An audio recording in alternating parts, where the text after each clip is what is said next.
Hey everybody, Ashley the Dirt Therapist here.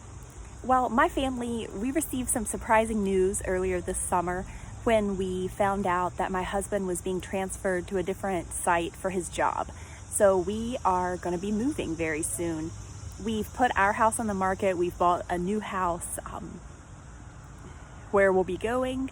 And so now I'm going to be figuring out how to move a garden. And I'm going to share those tips with you in case you find yourself in a similar situation. You'll know a few ideas for what you can do, because I don't want to just say, okay, great, and walk away from all my plants here. That's hard. I've spent a lot of time and energy in this garden, and we have some special plants here as well. So I would like to take some of them with me, and then also just try to have it looking as nice for the new owners. I want them to have success in the gardens here, just like I have. But the first thing I'm doing is looking at our containers. I have several containers outside around our house and throughout the gardens.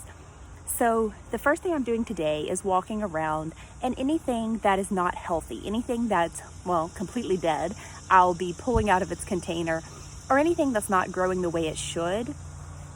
For instance, you may remember I planted 14 dahlia tubers earlier, I think back in May. Of the 14 dahlia tubers, 12 sprouted and started growing. 2 of them never sprouted. So those were easy. I cleaned out those containers earlier. Now, of the 12 that remained, 11 are growing nicely. You can see them here behind me. Some of them have buds. We haven't had any bloom yet, but we will hopefully soon. But this one, you can see it sprouted. It came up. It grew to be, I don't know, an inch or 2 tall. And then it has not done anything else. So obviously something happened after it sprouted. Maybe we had too much rain. It got a little too wet and the tuber started to rot. Whatever the reason, this plant is not worth trying to save.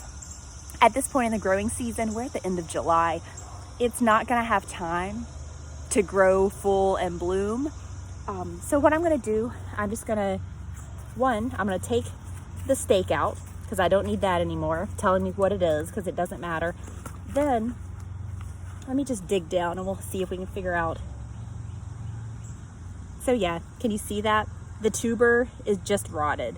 So there was enough there that these guys tried to hang on, like they're still kind of green, but there's not enough, they're not going to have enough energy or not enough root to be successful. So things like this, pull them out, toss those, then you can wash your pot and hang on to it, because there's some stuff that I'm going to be digging up from the yard, putting in a pot to take to the new place.